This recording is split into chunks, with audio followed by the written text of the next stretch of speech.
Michael Jordan hadn't been back to Laney High in nearly a decade. But today, something had pulled him here. As his black SUV rolled into the parking lot, the late afternoon sun glinted off the windows of the building where it had all begun. The place looked different, yet so much was the same. The school colors on the banners, the outline of the gym just beyond the trees. Michael's hands rested on the steering wheel a moment longer than necessary. His driver glanced over, concern in his eyes. "You sure you want to do this, Mr. Jordan?" the man asked carefully. Michael took a breath, eyes still fixed on the brick facade. "Yeah," he said quietly. "Sometimes you need to remember where you started to make sense of where you ended up." He pushed open the door and stepped out, his knees protesting slightly. A reminder that, 62, he was far from the high-flying athlete who once defied gravity on this very court. Adjusting the collar of his golf shirt and pulling his cap lower, Michael hoped to avoid being recognized right away. He wanted to take in the place first, alone with his thoughts. As he moved across the parking lot, the memories came in waves. The chilly mornings spent running drills until his legs burned, the sting of getting cut from varsity as a sophomore, the late nights in the gym, shooting free throws until his arms ached. He could almost hear the squeak of sneakers on polished wood, the echo of Coach Pop's whistle, the murmur of classmates filing out after games. Michael reached the main entrance and hesitated, one hand on the door handle. The metal was cool to the touch, grounding him in the present. He pulled open the door and stepped inside, half expecting to find his younger self coming down the hallway in a faded blue jersey, books tucked under one arm. But the halls were empty and silent, the echo of his footsteps the only sound. He walked slowly, passing trophy cases that now held pieces of his own history. His high school jersey, yellowed newspaper clippings, photographs of a skinny kid with fierce eyes and dreams too big for this small town. Michael paused in front of a display dedicated to him, tracing a finger absently over the glass. In one photo, he was grinning ear to ear, arms slung around Coach Pop's shoulders, sweat plastering his hair to his forehead. The headline beneath it read, "Local star shines bright." Michael huffed a laugh under his breath. Back then, being a local star had felt like the top of the world. He moved on, following the path toward the gym. As he pushed open the heavy doors, the smell hit him, the same mix of floor polish and rubber that lingered in every gym across America. Some things never changed. The bleachers were new, and a shiny electronic scoreboard hung where the old manual one used to be. But the court itself, with its scuffed lines and the soft give of the wood underfoot, was the same.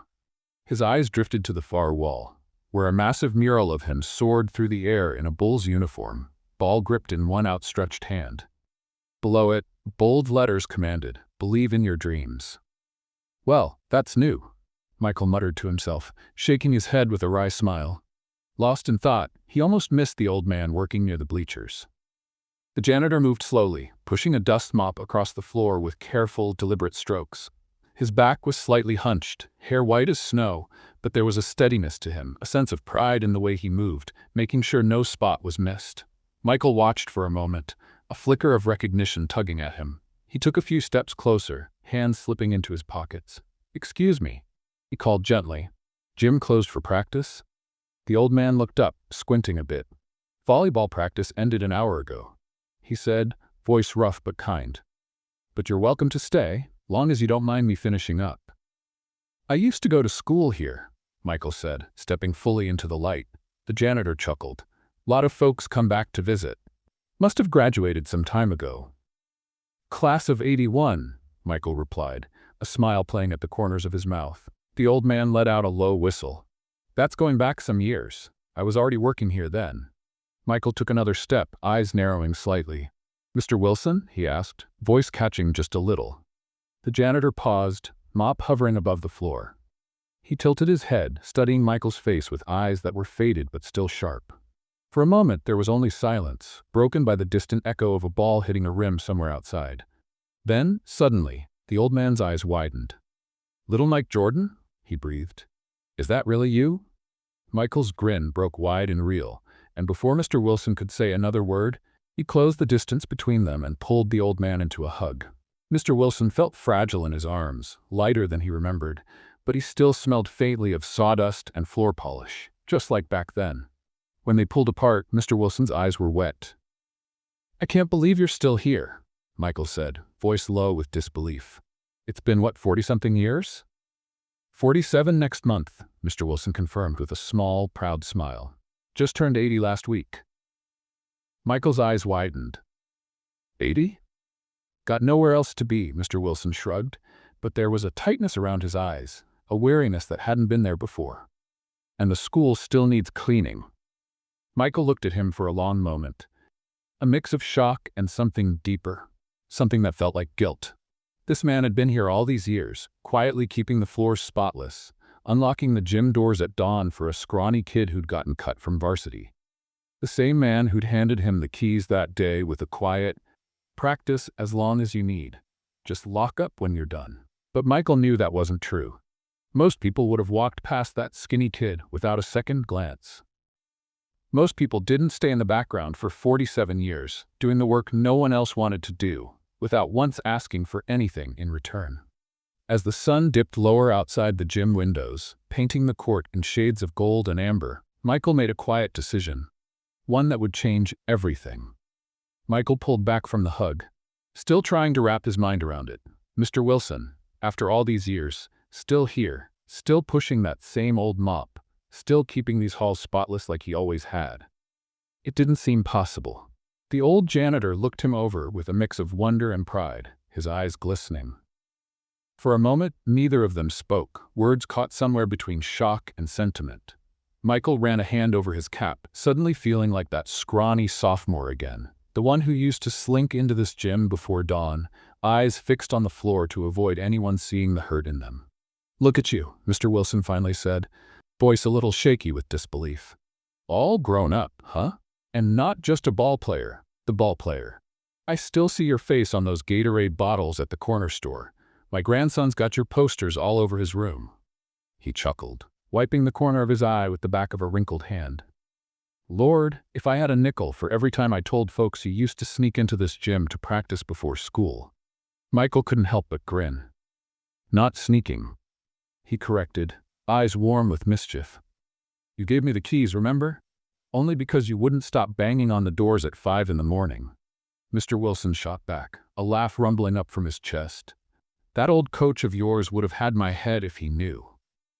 They shared a smile, the years folding away between them, just two men standing on a scuffed hardwood floor, surrounded by empty bleachers and echoes of games long over.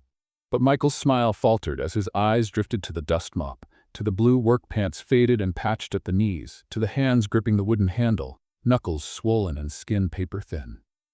"Mr. Wilson," Michael said slowly, voice turning gentle, "what are you still doing here?" The old janitor followed his gaze to the mop, let out a weary breath, and shrugged one shoulder. "Same thing I've always done," he said lightly. "Somebody's got to keep this place from falling apart. Ain't as quick as I used to be, but I get it done." He started to move the mop again, slow and steady, but Michael reached out, stopping him with a hand on his arm. "You're 80, Michael said, shock clear in his tone. "You shouldn't be working, especially not full-time." Mr. Wilson chuckled, but it didn't reach his eyes. "Bills don't pay themselves, son," he said matter-of-factly. "Pension ain't what it used to be, and Martha, well, her medicine alone costs a small fortune these days. Retirement's for folks who can afford it." There was no bitterness in his words, just simple truth, spoken plain. But it hit Michael like a punch to the gut, knocking the breath clean out of him. He'd seen enough in his life to understand what Mr. Wilson wasn't saying, the pride that kept him pushing that mop when most men his age were sitting on porches or fishing at the lake. "I'm so sorry," Michael breathed, guilt tightening his throat. All these years, with everything he'd earned and built, and he'd never thought to look back, to check in, to see if the people who'd quietly kept him going were doing all right themselves. Mr. Wilson waved him off with a rough laugh. "Now don't you start that," he chided. "Ain't your fault the world's got no use for old men. Besides, I got plenty to be grateful for. Martha's still here and the kids call when they can, and seeing you all you've done." He shook his head in awe. "That's worth more than a pension any day." But Michael's jaw tightened, eyes dark with something fierce. His gaze drifted to the mural on the wall, the one with his younger self soaring through the air, all muscle and fire and promise. the words "believe in your dreams" painted bold and bright underneath. It felt almost mocking now, a reminder of all he'd been given, all the doors that had opened for him because men like Mr. Wilson had unlocked them quietly, without ever asking for thanks. "You still live over on Maple Street?" Michael asked abruptly, voice flat and businesslike in a way that made Mr. Wilson frown. "Same place," Mr. Wilson confirmed, looking puzzled. "Been there near 40 years now. Why?" "Do you have a ride home tonight?" Michael pressed, already reaching for his phone. "Usually catch the bus," Mr. Wilson said slowly, brows knitting. "Don't get off till 6, though. Why, you offering to play chauffeur?" Michael grinned, but there was an edge to it, something determined. "Something like that," he said. "I'll wait outside." Mr. Wilson opened his mouth to argue, but Michael clapped a hand on his shoulder, firm but warm, the way he used to do with his teammates after a tough loss. 6 o'clock, he repeated, tone leaving no room for argument. "I'll be outside." Mr. Wilson huffed, shaking his head with a chuckle. "Pushy little thing, weren't you?" he muttered, but there was affection in it, eyes crinkling at the corners. Fine, if it'll make you happy. Lord knows, it'll be a better ride than the city bus." Michael squeezed his shoulder once before turning to go, but something made him hesitate at the door, hand braced on the frame. He glanced back, eyes softening as he watched Mr. Wilson straighten his back with a grimace, bones creaking with the effort. The old man returned to his mop, pushing it carefully over the worn floorboards with a pride that made Michael's chest ache. "Hey, Mr. Wilson?" Michael called over his shoulder, voice quiet. The janitor paused, glancing up with a questioning look. "It's good to see you," Michael said sincerely, voice rough. "Really good." Mr. Wilson's face softened, eyes warm and twinkling. "Likewise, son," he replied gently. "Likewise." As Michael walked back through the empty hallways, his mind was racing. His phone was already in his hand, thumb hovering over the screen, contacts list open. He'd built an empire on precision, on strategy, on knowing when to strike and how hard. And right now, all that focus, all that fire, was narrowing in on one thing: fixing this. By the time he reached his car, Michael Jordan had a plan. Michael walked slowly beside Mr. Wilson, their footsteps echoing softly in the empty hallways. The late afternoon sun slanted through the high windows, painting golden stripes across the linoleum. For a moment, neither of them spoke, just the quiet scuff of shoes on tile and the hum of distant air vents. Michael glanced sideways at the old janitor, taking in the way his shoulders curved inward, how his hand trembled slightly on the mop handle. The silence stretched a little too long, heavy with the questions Michael didn't quite know how to ask. "So," he started, voice a bit too casual, "you're still working full-time?" Mr. Wilson snorted softly, as if the answer was obvious. "Somebody's got to do it," he said, shrugging one shoulder. "Old floors like these don't mop themselves." "Yeah, but—" Michael hesitated, choosing his words carefully. I thought you'd be retired by now. Kicking back, fishing maybe." "Fishing?" Mr. Wilson chuckled, shaking his head. "Ain't got the patience for it. Besides, who's got money for boats and fancy gear?" His tone was light, almost amused, but Michael heard the strain underneath, the way the old man's eyes didn't quite meet his. "Pension not enough?" Michael asked quietly. Mr. Wilson's jaw tightened, just for a moment. "Pays what it pays," he said, a little too quickly. "Inflation's got a mind of its own, and them bills don't stop coming just 'cause you turned 80. The words were flippant, almost breezy, but Michael noticed how Mr. Wilson's hands flexed nervously on the mop handle, knuckles bone-white. He slowed his steps, eyes narrowing slightly. "What kind of bills?" Mr. Wilson's chuckle faltered, eyes drifting to a row of lockers as if hoping one might pop open and save him from this conversation. "Oh, you know. Lights, water, that old furnace at the house that eats oil like it's candy." He trailed off, a long sigh escaping him. "And then there's Martha's medicine." That stopped Michael short. "Martha?" he asked, concern sharpening his tone. Is she? "She's still here," Mr. Wilson said quickly, voice gruff but softening. "Tougher than both of us put together. Had a stroke 3 years back, left her legs no good. Doctors said she might walk again, but therapy costs money and insurance don't cover much." He swallowed, Adam's apple bobbing hard. "So, she gets by in that old wheelchair. I try to help when I can, but—" His voice cracked, just a little, and he cleared his throat, blinking quickly. Mr. Wilson's jaw tightened just for a moment. "Pays what it pays," he said, a little too quickly. Inflation's got a mind of its own, and them bills don't stop coming just 'cause you turned 80.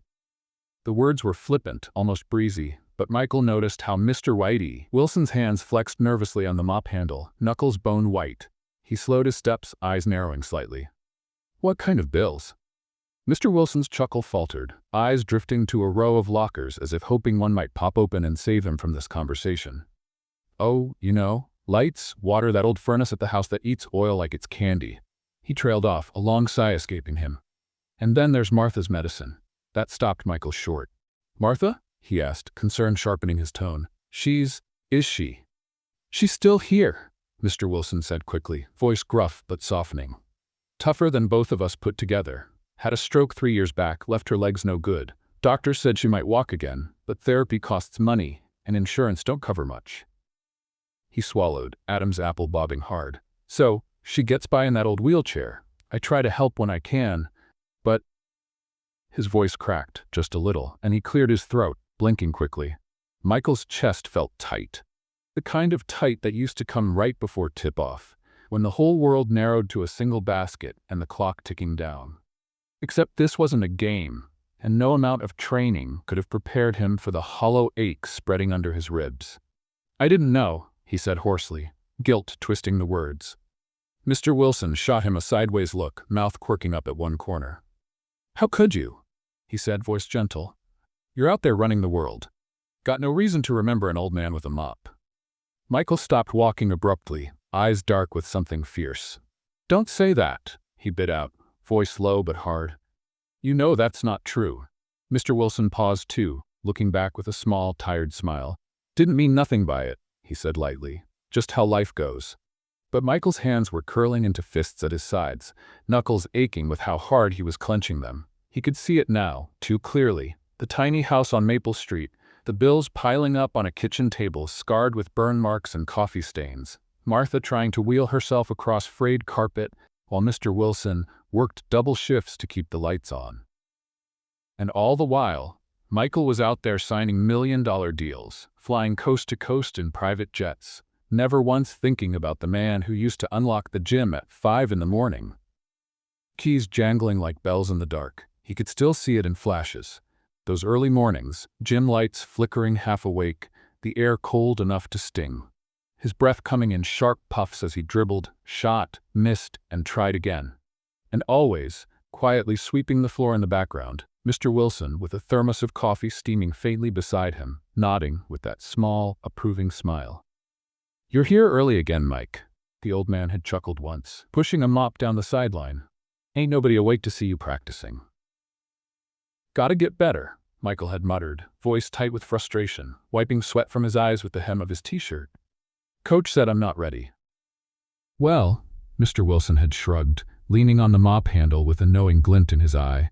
Sometimes the folks who say you're not ready just can't see far enough ahead. The words had stuck with him, humming in the back of his mind through every late-night practice, every blister and bruise and sprained ankle. They echoed even now, standing in this hallway with a man who deserved better than cracked hands and a failing pension. Michael blinked hard, jaw setting in that way it used to when he was down by 10 in the fourth quarter, eyes flat and deadly calm. I'll drive you home, he said abruptly, voice tight with determination. Mr. Wilson started to protest, hands lifting in a feeble wave. Ain't no need for that, Mike. Bus stop's just down the street. I wasn't asking, Michael cut in, voice firm. 6 o'clock, remember? The old janitor sighed, chuckling softly. Stubborn as ever, he muttered, but his eyes were warm. Guess some things don't change. Michael cracked a grin, but it was strained, shadows darkening his gaze. Because things did change, sometimes faster than you could blink, and if he'd learned one thing in all these years, it was that you couldn't stop the clock. But maybe, just maybe, you could make up for the time you'd lost. As they stepped outside, the sun was dipping low, skies streaked with orange and purple. Michael walked slowly, matching Mr. Wilson's pace, hands buried in his pockets to hide the way they shook. The air was cooling, crickets starting to chirp in the hedges, and for a moment it was almost like being 17 again, standing outside the gym after practice with nothing but the night ahead and the promise of another game to come. But Mr. Wilson's uneven steps beside him were a reminder that those days were long gone. and if Michael wanted to repay even a fraction of what he owed, he had to start now. By the time they reached the parking lot, Michael had already made up his mind. His phone buzzed faintly in his pocket, and he pulled it out, thumb scrolling quickly through contacts. "What's that for?" Mr. Wilson asked, brow furrowing. Michael glanced up, eyes hard with purpose. "Just setting things right," he said simply. And for once, Mr. Wilson didn't argue, just nodded slowly, a small smile tugging at his lips, eyes soft with pride. By the time Michael got back to his hotel room that night, the sky was ink black outside the windows, city lights twinkling faintly below. But all he could see was Mr. Wilson's hunched shoulders, the way his hands trembled around that mop handle, how his eyes had darted away when he talked about Martha's medical bills like he was ashamed of it somehow. The guilt was a tight knot in Michael's chest, heavy and hard to breathe around. He hadn't felt this way in years, not since that night in Utah when the Jazz had them down by 8 and time was slipping fast. Back then, the only way out had been to keep moving, keep pushing, keep fighting like the clock wasn't against him. And right now, standing alone in this too-quiet room, the same fire was building in his gut, burning away the helplessness until all that was left was raw, focused determination. He pulled his phone from his pocket, thumb swiping through contacts with the speed and precision of a man used to making split-second decisions. His jaw was tight, eyes narrowed, voice steady as steel when he hit the first name on the list. The line barely rang twice before a familiar voice picked up. "Hey, Mike?" Came the greeting, warm and casual. "Didn't expect to hear from you this late." "Bill," Michael said, tone clipped and brisk. "I need a favor." On the other end, Bill's voice sobered instantly. "Anything," he said without hesitation. "Contractors," Michael said, already pacing, bare feet soundless on the hotel carpet. "Roofers, electricians, plumbers, anyone you can get and fast. I need a crew ready to move by tomorrow morning, no questions asked, and keep it quiet." Bill didn't miss a beat. "How many we talking?" "As many as you can find," Michael replied, running a hand over his face, exhaustion nipping at the edges of his adrenaline. "It's for Mr. Wilson." There was a pause, then a low whistle. "The janitor from Laney? He's still around?" "Barely," Michael muttered, voice tight. "His house is falling apart, his wife's in a wheelchair, and he's still working full-time at 80 to keep the lights on. I want that house fixed up to bottom, new roof, accessible bathroom, ramps, the whole thing. Money's not a problem." Bill let out a breath. "Got it," he said firmly. "I'll make some calls. What's the timeline?" Michael's jaw ticked, eyes flicking to the clock on the wall. "A week," he said, voice brooking no argument. Bill barked out a laugh. "A week? You're out of your mind." "I'm serious," Michael bit out, words coming fast and sharp. "I'm getting them out of the house tomorrow, and I need it done by the time they get back." Another beat of silence. Then Bill's tone turned grim and all business. "All right," he said. "I'll get my best guys. We'll work round the clock if we have to." "Where are you sending them?" Michael's eyes narrowed, plans already forming in his mind with the same clarity that used to settle over him in the fourth quarter when the scoreboard was too close for comfort. "The beach," he said shortly. "I'll handle it." They hung up, and Michael was already scrolling for the next number. His business manager picked up on the first ring, voice sleepy but alert. "Mike, everything all right?" "No," Michael snapped, pacing faster, hand raking through his hair. "I need you to set up a trust fund, effective immediately. It's for Mr. Wilson and his wife.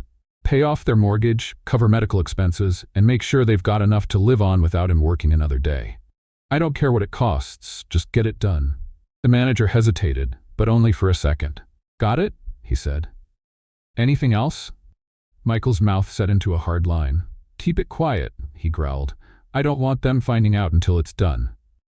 He hung up without waiting for a response, thumb already scrolling for the next name. The room was too warm, air too still, walls too close. He felt caged, energy sparking under his skin, nowhere to put it but into action. He needed to move, to do something, to fix this. Because every second he stood here doing nothing, Mr. Wilson was probably pushing that same mop over the same old floors, lights flickering overhead, knees creaking with every step. The phone rang twice before a familiar gravelly voice answered. "This better be good," Scotty grumbled. "It's damn near midnight." "Scotty," Michael said, voice all business. "I need your help." That woke him up quick. "What's going on?" Scotty asked, tone shifting to alert. Michael took a breath, forced it steady.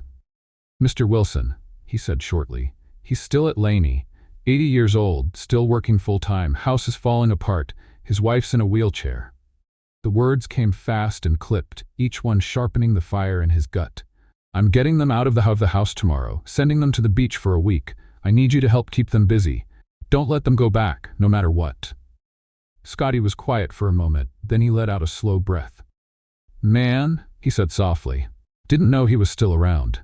"He shouldn't be," Michael snapped. "Not like this." Scotty's tone hardened. "Say no more," he said firmly. "Just tell me where to be." Michael's shoulders eased a fraction, tension bleeding out. "I owe you," he muttered. "Damn right you do," Scotty snorted, but his voice was warm. "I got your back, MJ, you know that." They hung up and Michael stared at his phone for a long moment, thumb idly tapping the screen, mind racing. The plan was coming together. Contractors, funds, a way to get Mr. Wilson out of the house without raising suspicion. But it wasn't enough, not nearly. He could see it all too clearly. Cracks in the walls, sagging roof, doorways too narrow for a wheelchair, stairs too steep, bills piled high on a kitchen counter. 47 years of service, and this was all Mr. Wilson had to show for it. Michael's jaw clenched, eyes darkening with that same lethal focus that had carried him through every championship, every clutch shot with seconds on the clock. He turned abruptly, grabbing his keys and shoving open the door, moving fast and with purpose. If he was going to do this, he had to do it right. No half measures, no shortcuts. As he strode down the hallway, phone pressed to his ear, the fire in his gut blazed hotter. This was a different kind of game. No bright lights, no roaring crowds, no trophies at the end. But it mattered more than any of those things ever had. Because this wasn't about winning or losing, about proving something to the world or to himself. This was about setting things right, about paying back a debt that was decades overdue. And Michael Jordan had never been one to back down from a fight. By sunrise the next morning, the quiet street outside Mr. Wilson's house was packed with trucks and vans, engines rumbling softly in the dawn light.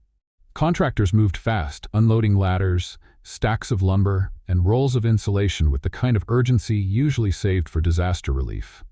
Orders were barked, drills buzzed, hammers rang out in a steady rhythm. To the neighbors peeking from behind curtains and screen doors, it must have looked like a full-blown military operation. Every step coordinated down to the minute. And in a way, it was. Michael stood at the edge of the driveway, phone pressed to his ear, eyes scanning the scene with that same cold focus he used to wear in the final minutes of a tied game. "Get those doorways widened first," he ordered briskly, voice leaving no room for argument. "Make sure the ramp's in by tonight, and get someone to clear out the yard. Those bushes are a jungle." Dave, the contractor, jogged over with a clipboard in hand, sweat already glistening at his temples despite the cool morning air. "We're moving as fast as we can, Mr. Jordan," he assured, slightly out of breath. "Roof team's already up top. Electricians start rewiring in an hour. Just need to get a look inside, see what we're dealing with." Michael nodded sharply, eyes dark with something fierce. "Do whatever it takes," he said flatly. "I don't care what it costs. Just get it done." Inside, the house was a maze of drop cloths and sawdust, the old carpet already pulled up to reveal scuffed hardwood beneath. Workers in boots and ball caps moved with purpose, hauling out rusted bathroom fixtures, measuring doorways, tracing wires through walls that hadn't seen new paint since the 90s. A plumber crouched in the narrow hallway, muttering about corroded pipes and water damage, while two carpenters measured for a widened bathroom door that would let Martha's wheelchair pass through without scraping the frame. Michael followed them room to room, jaw clenched, eyes flicking over every crack in the ceiling, every peeling corner of wallpaper, every picture frame slightly askew. He caught sight of the small dining room converted into a bedroom, the twin mattress on the floor, where Mr. Wilson slept, so Martha could use the hospital bed. That sight alone made something hot and angry twist in his gut. No one who'd spent nearly 5 decades mopping floors should have to sleep on the ground like a stray dog. But outside, the mood was starting to shift. Word spread fast around a neighborhood like this, and soon folks were trickling out of their houses, peering down the block in confusion. By mid-morning, a crowd had gathered on the sidewalk, murmuring softly, eyes wide at the parade of trucks and workers swarming the little blue house with peeling paint. Some brought coffee in paper cups, others lugged coolers of bottled water and bags of ice. And then, one by one, they started to pitch in, holding doors, sweeping the driveway, handing out sandwiches from the diner down on 5th, where the owner had shut down lunch service to send trays of fried chicken and potato salad for the crew. Mrs. Riley from 2 doors down shuffled up with a tray of lemonade, hands trembling a bit with age. "Is everything all right?" she asked hesitantly, eyes darting between Michael and the house. "It will be," Michael said firmly, taking the tray and handing it off to a worker with a grateful nod. "Mr. Wilson's done enough for this place. Time he got something back." Her eyes softened with understanding, a small, wobbly smile breaking through. "He's a good man," she said, voice thick with affection. "Helped me rehang my storm door last spring without me even asking. Said it was just neighborly." From down the block, another voice chimed in. "Mr. Harris, the retired mechanic. Fixed my lawnmower last summer," he called, voice gruff with emotion.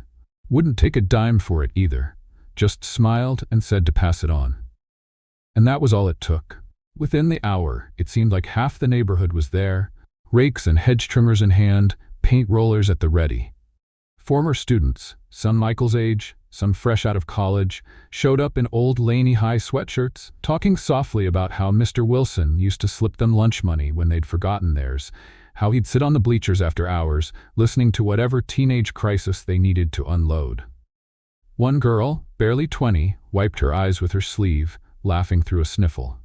"He called me kiddo," she said, voice watery with fondness. "Nobody else ever did." Meanwhile, 60 miles away, Mr. Wilson and Martha rolled down a quiet stretch of coastal highway, eyes wide as the beach house came into view. The place was a sprawling, whitewashed thing with wide decks and rocking chairs, nestled under windswept palms with the ocean glinting blue and endless beyond. Mr. Wilson gaped openly, one hand tightening around Martha's frail fingers where they rested in her lap. "There must be some mistake," he stammered, eyes darting to Scotty in the driver's seat, voice pitched high with disbelief. "We can't stay here. This place must cost a fortune." But Scotty just chuckled, warm and easy. "Michael's treat," he said, clapping Mr. Wilson on the shoulder. "Think of it as a long overdue vacation. You two deserve it." Martha's eyes filled, one hand fluttering to her mouth. "It's beautiful," she whispered, voice small and awestruck. Mr. Wilson swallowed hard, looking down at their joined hands. "It's too much," he muttered, voice cracking. "Way too much." But Scotty grinned wider, eyes soft with affection. "Tell that to Mike," he said lightly. "Good luck getting him to listen." Inside, the beach house was cool and sunlit, every window flung open to catch the salt breeze. Michael had thought of everything. Soft blankets folded at the foot of the bed, a basket of Martha's favorite teas by the kitchen counter, even a stack of old westerns Mr. Mistrek Wilson used to read during lunch breaks in the janitor's closet. For the next few days, Michael made sure they stayed busy. Fishing trips, long dinners with old teammates who dropped by coincidentally, boat rides along the coast. Every time Mr. Wilson tried to ask about the house or the money or why in God's name any of them were doing this, Scotty would laugh and clap him on the back, steer the conversation to something harmless and easy. And it worked. By the third day, Mr. Wilson had stopped looking so nervously over his shoulder, had started to laugh more freely, lines around his eyes softening. But every so often, Michael caught a shadow passing over his face, eyes going distant and dark, fingers worrying the brim of his old cap with that same quiet anxiety. And Michael knew. No matter how much they tried to distract him, no matter how many fishing trips or beachside dinners they threw his way, Mr. Wilson wouldn't really rest until he was back home, back to the cracked linoleum and leaky faucets and bills waiting on the counter. But when he did get back, when he finally saw what Michael had done, there'd be nothing left to worry about at all. By the time the Wilsons' car turned onto Maple Street, the sun was hanging low in the sky, casting long shadows over the sidewalk. The air was warm, a soft breeze rustling through the trees, but inside the car, Mr. Wilson's hands wouldn't stop shaking. He kept them folded in his lap to hide the tremble, fingers nervously picking at a loose thread on his old coat. Martha reached over and squeezed his arm, her own eyes wide and shining, but said nothing. She didn't need to. Mr. Wilson could see the same question in her eyes that had been buzzing in his mind since they left the beach house. Why? They rounded the last corner, and Mr. Wilson's breath caught hard in his throat. For a moment, he thought they'd turned down the wrong street. The house at the end of the block, his house, looked nothing like the one he'd left behind. The peeling blue paint was gone, replaced by a warm, fresh coat of white with green shutters. A new roof gleamed in the evening light, and the cracked walkway had been replaced with a smooth path that sloped gently up to a wide, wooden ramp. But it wasn't just the house. The front yard was full of people, neighbors, former students, old teachers from Laney High, all gathered in a soft, murmuring crowd, eyes bright and faces glowing with excitement. The car rolled to a stop, and before Mr. Wilson could gather his wits, Michael was already there, pulling open the door with a grin warm enough to melt the sun. "Welcome home, Mr. Wilson," he said, voice easy and fond. Mr. Wilson gaped, eyes flicking wildly from Michael to the house to the crowd and back again, mouth opening and closing soundlessly. Martha's hand flew to her mouth, eyes already wet, a soft gasp slipping past her fingers. "What?" Mr. Wilson finally choked out, voice small and shaky. "What is all this?" Michael chuckled, the sound low and warm. "You'll see," he said lightly, offering a hand to help Martha from the car. "Come on." Mr. Wilson's knees nearly gave out when he stood, heart pounding so hard it echoed in his ears. The crowd parted gently as Michael led them forward, voices hushed but warm, soft smiles and tearful eyes watching them pass. Up close, Mr. Wilson could see the red ribbon stretched across the front door, the way it fluttered faintly in the breeze. His vision blurred, throat tight and aching, and for a moment he just stood there, staring helplessly at the house that couldn't possibly be his.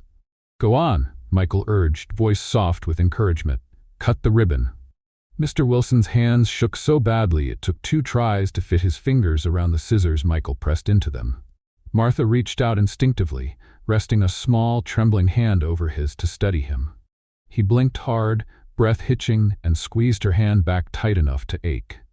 The blade snipped softly through the ribbon, and the crowd let out a quiet cheer, hands clapping and voices lifting in warm, laughing congratulations. Michael nudged the door open, one hand resting light and steady between Mr. Wilson's shoulders. "After you?" he said warmly. Inside, the house was almost unrecognizable. The narrow doorways were gone, replaced by wide, open spaces with smooth hardwood floors that gleamed softly in the evening light.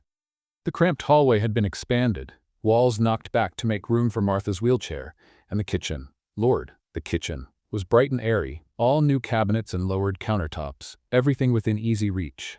Martha gasped, eyes flying wide, and her hand tightened on Mr. Wilson's arm. I don't," she stammered, voice thick with shock and tears. Mr. Wilson's eyes burned, throat tight as a drum. His gaze drifted helplessly from the kitchen to the living room, where a new recliner sat next to a carefully arranged shelf of his old books. A framed photograph of him and Martha on their wedding day perched gently on the end table. By the window, a glass display case held his old scrapbooks, each one lit softly from above, the pages preserved and carefully arranged. Martha let out a choked sob when she saw the bedroom, one hand flying to her mouth. The old twin mattress was gone, replaced by a new adjustable bed, big enough for 2, covered in soft, cream-colored blankets. A lift was discreetly installed beside it, ready to help her in and out without a struggle. She wheeled forward slowly, almost afraid to touch anything, tears streaking silently down her cheeks. But it was the bathroom that nearly brought Mr. Wilson to his knees. The doorway was wide and smooth, the floor a soft, non-slip tile that gleamed under the lights. The shower was a walk-in, no step or ledge to trip over, with a built-in bench and shining handrails. A new vanity stretched along the far wall, the sink low and easy for Martha to reach, and the mirror above was framed in warm wood, reflecting the light softly. For a long moment, Mr. Wilson just stared, breath hitching painfully in his chest, eyes wide and glistening. Then he turned slowly, eyes locking on Michael's, voice cracking straight down the middle. "Why?" he choked, voice a hoarse, broken whisper. "Why would you do all this?" Michael's eyes softened, that easy smile faltering for a moment, replaced by something raw and unguarded. He took a breath, voice low but steady, each word weighted and sure. "Because you believed in me when no one else did," he said simply. The words seemed to hang in the air, soft and warm, wrapping around the little room like a blanket. Mr. Wilson's face crumpled, eyes squeezing shut as a sob broke free, raw and unsteady. Michael caught him easily, hands steady and warm, pulling him into a firm, careful hug. For a long moment, neither of them spoke, just the quiet sound of Mr. Wilson's shoulders shaking, Martha's soft cries from the bed, the murmured voices of the crowd outside. Michael squeezed his shoulder, voice rough but fond. "You opened the door for me," he said softly, "just returning the favor." Mr. Wilson's breath hitched again, a watery laugh slipping through the tears. "Didn't do nothing special," he muttered thickly. "Just a janitor with a set of keys." Michael huffed a laugh, eyes warm. "Not to me," he said, voice low and certain. "Never to me." And standing there in the doorway of that new bright house, sun dipping low behind them, the weight of 47 years seemed to fall away, replaced by something warm and light and free. As the sun dipped low, painting the sky in shades of pink and gold, the soft hum of laughter and clinking glasses floated through the backyard. The scent of grilled burgers and barbecue sauce hung warm in the air, and kids darted between tables, faces sticky with lemonade and smiles bright. Neighbors gathered in loose circles, balancing paper plates and swapping stories about Mr. Wilson. How he used to clear snow off the sidewalks before dawn, fix leaky faucets without being asked, keep spare change in his pocket for kids who'd forgotten lunch money. The air buzzed with a kind of easy warmth, voices soft and fond, eyes glancing often toward the back porch, where Mr. Wilson sat beside Martha, hands clasped tight in his lap like he didn't quite trust them to stop shaking. He still looked stunned, eyes darting between the new garden beds where Martha's favorite flowers swayed gently. The smooth ramp leading up to the door, the windows glowing soft and golden with new lights. Every so often, he'd blink hard, rub a trembling hand over his face, like maybe he'd wake up back in the old house with the leaky roof and the worn-out carpet. Martha's hand stayed firm in his, thumb brushing small, soothing circles over his knuckles. She hadn't stopped smiling since they'd cut the ribbon, eyes bright and red-rimmed, but soft with a kind of peace he hadn't seen in years.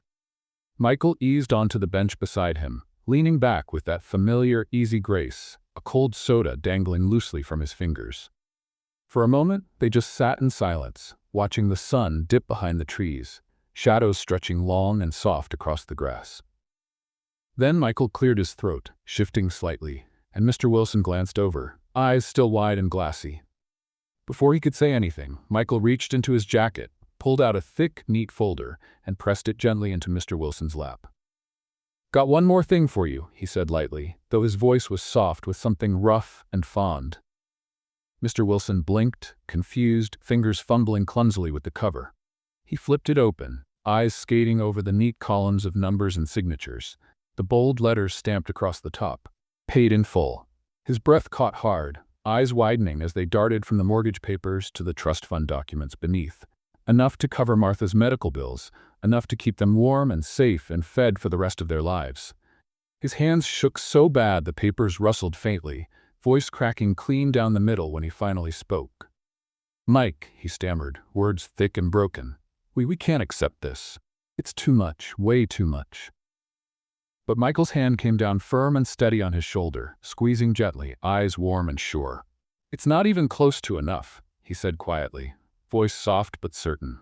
Mr. Wilson's breath hitched, eyes welling up fast, one hand coming up to cover his mouth as a choked sob slipped free. Martha squeezed his arm, voice watery and thick with tears, whispering soft thank yous that came out shaky and uneven. Michael just smiled, small and warm, and squeezed Mr. Wilson's shoulder once more, eyes soft with a kind of gratitude that didn't fit into words.